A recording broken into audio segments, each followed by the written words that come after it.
To our channel साहित्य शिक्षा। आज हम स्टुअर्ट हॉल के ऊपर थर्ड वीडियो बनाने जा रहे हैं। इससे पहले हमने स्टुअर्ट हॉल के ऊपर 2 वीडियो और अपलोड कर दी हैं। अगर आपने अभी तक नहीं देखा है तो हमारे चैनल पे विजिट करके उनको पहले देख लीजिएगा, तभी आपको और अच्छे से इस वीडियो का हर कंसेप्ट क्लियर होगा। तो चलो अब शुरू करते हैं। स्टुअर्ट हॉल का बर्थ 1932 में हुआ और उनकी डेथ हुई थी 2014 में। इससे पहले वाली वीडियो में हमने उनके एक इम्पोर्टेंट वर्क को डिस्कस करा था, that is called encoding decoding.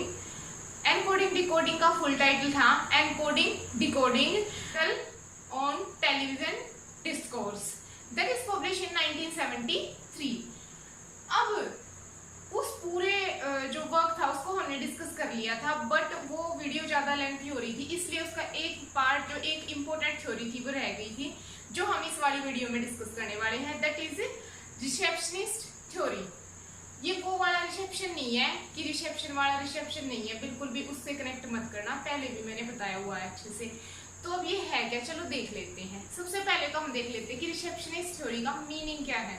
What is receptionist theory? चलो, it assert that media text are encoded.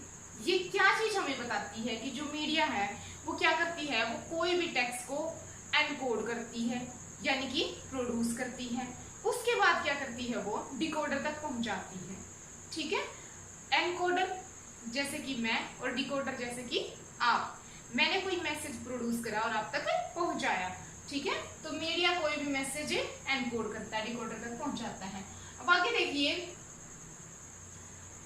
Hall से अब जो स्टुअर्ट हॉल है वो क्या कहते हैं रिप्रेजेंटेशन थ्योरी के ऊपर, there is not a true representation of people और इवेंट इन अ टेक्स्ट।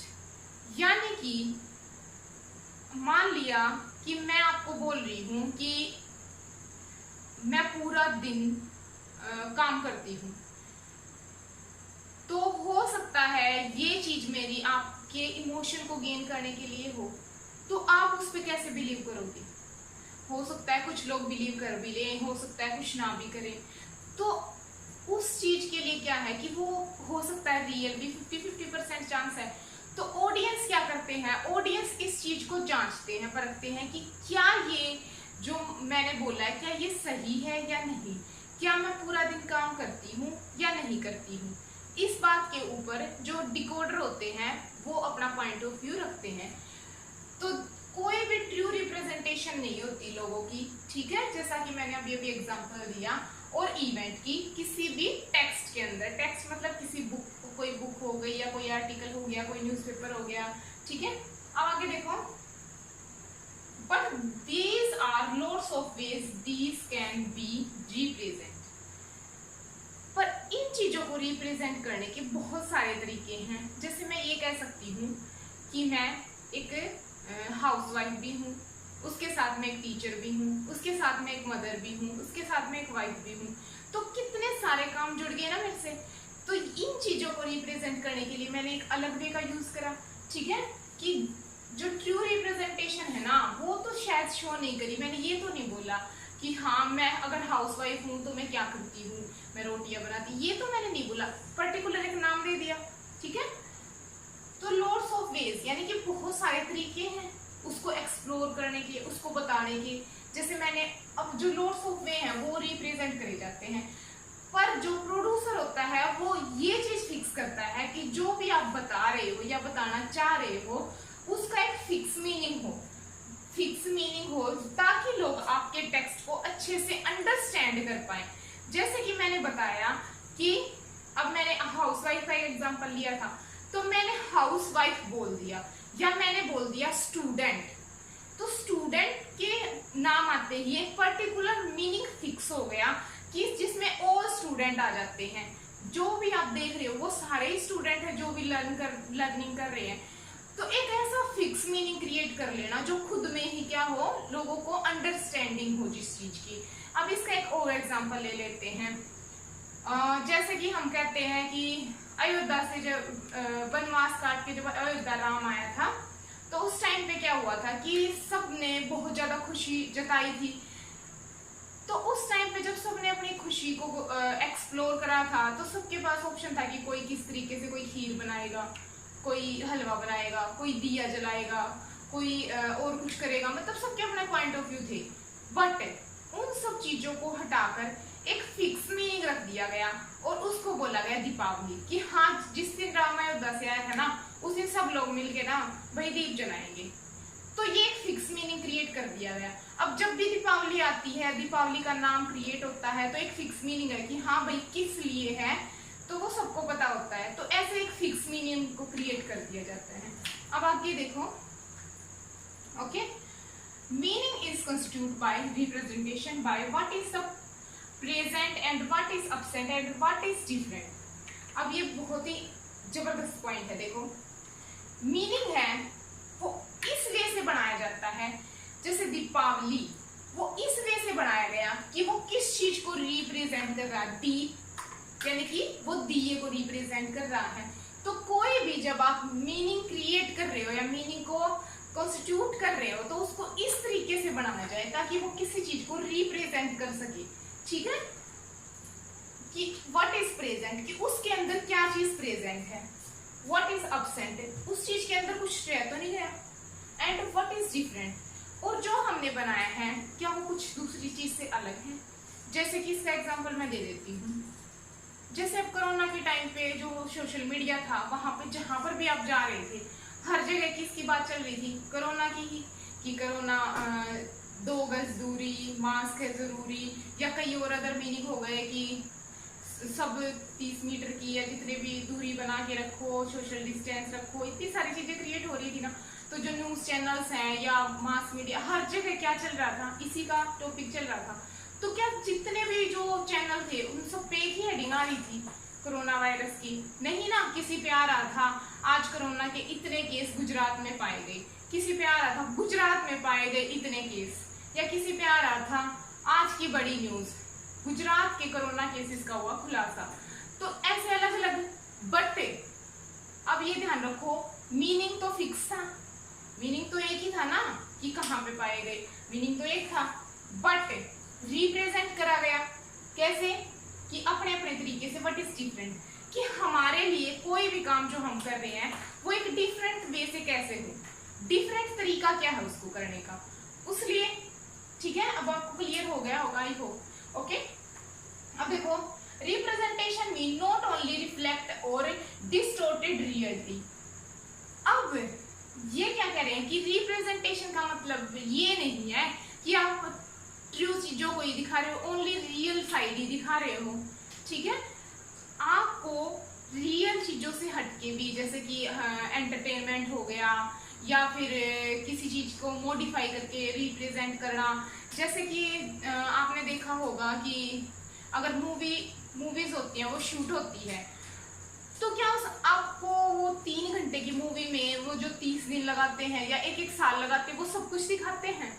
शायद नहीं। जो रियलिटी में होता है कि वो हीरो ऐसे बाइक से कूद रहा है या वो जंप मार रहा है ऊपर से, तो वो कोई गिर के डेथ हो जाती, क्या वो सब रियल होता है?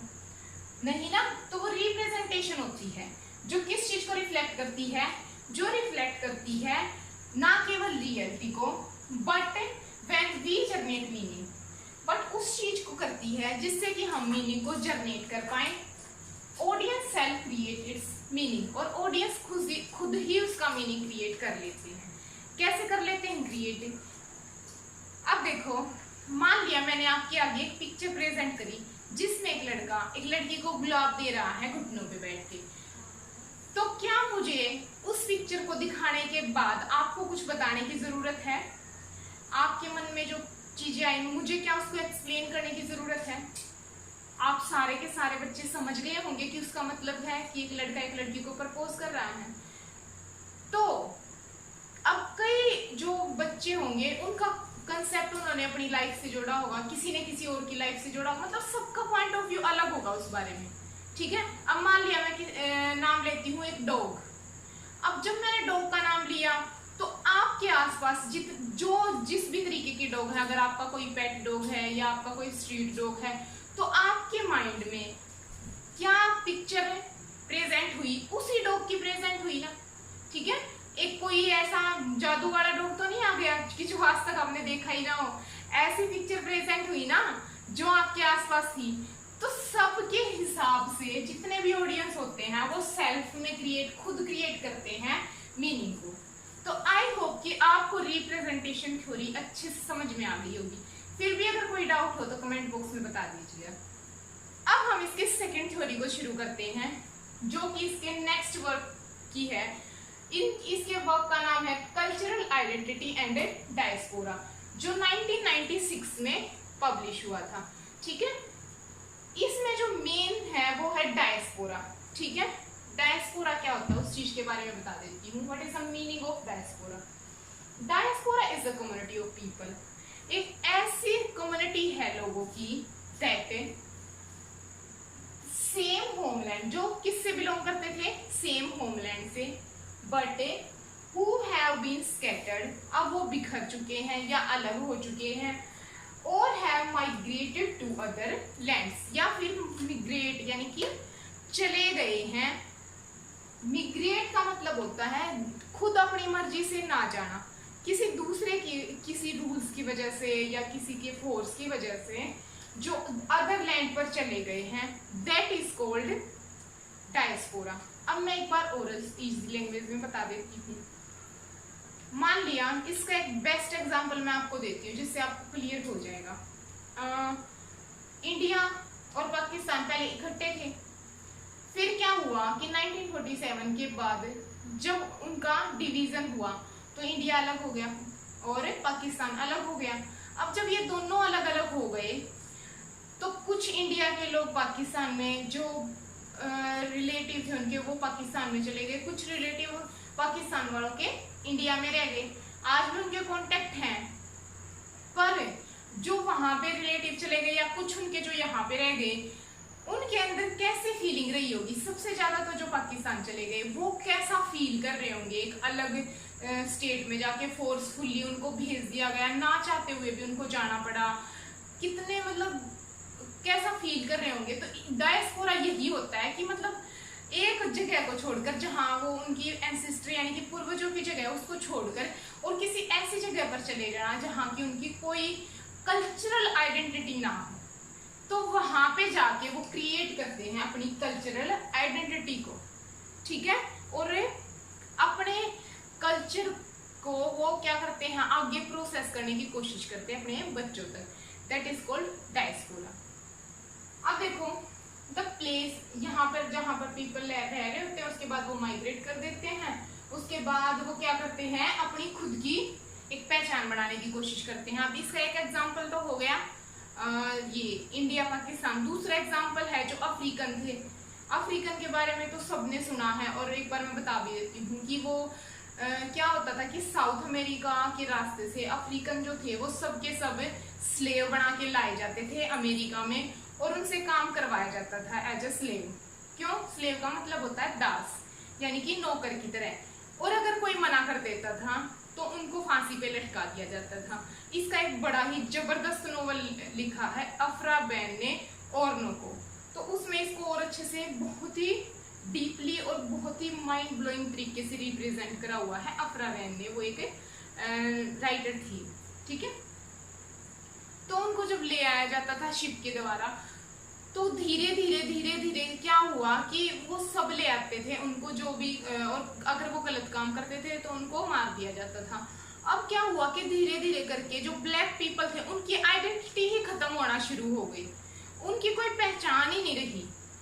तो क्या हुआ कि अब वो इतने ज्यादा कंफ्यूज सिचुएशन में हो गए कि हमारे जो बच्चे हो रहे हैं, क्योंकि वाइट जो पीपल थे, वाइट जो मैन थे, वो उनकी वुमेन को सेक्सुअली अब्यूज करते थे। तो एक जो ऐसी जनरेशन आ रही है आगे जो स्लेव ही पैदा हो रही है, एक मिक्स जनरेशन हो गई वाइट ब्लैक की, मतलब वो इतने ज्यादा कंफ्यूज्ड थे। तो ये भी एक डायस्पोरा ही है कि उनको जबरदस्ती वहां से ला के कि दूसरी जगह पर रखा जा रहा था जहाँ की उनका कोई आइडेंटिटी नहीं थी। ठीक है, अब देखो, और स्टुअर्ट हॉल ने ब्लैक आर्ट मूवमेंट इसी चीज के ऊपर हुआ था, उसमें भी पार्टिसिपेट करा था, वो मैंने फर्स्ट वीडियो में बताया है आपको। अब वे सेलिब्रेट करते हैं सेल्फ कल्चर को, जहां भी वे रहते हैं ना, तो वहां पे वे खुद के कल्चर को सेलिब्रेट करते हैं। और traditional diaspora come from Greek word, अब जो डायस्पोरा है वो सबसे पहले आया कहाँ से है, इसका मीनिंग क्या होता है। डायस्पोरा आया है ग्रीक की वर्ब से डायस्पोरा, डायस्पोरो से। इसका मतलब है टू स्कैटर यानी कि बिखरा देना, या टू स्प्रेड अबाउट या बहुत दूर दूर तक फैला देना, ठीक है।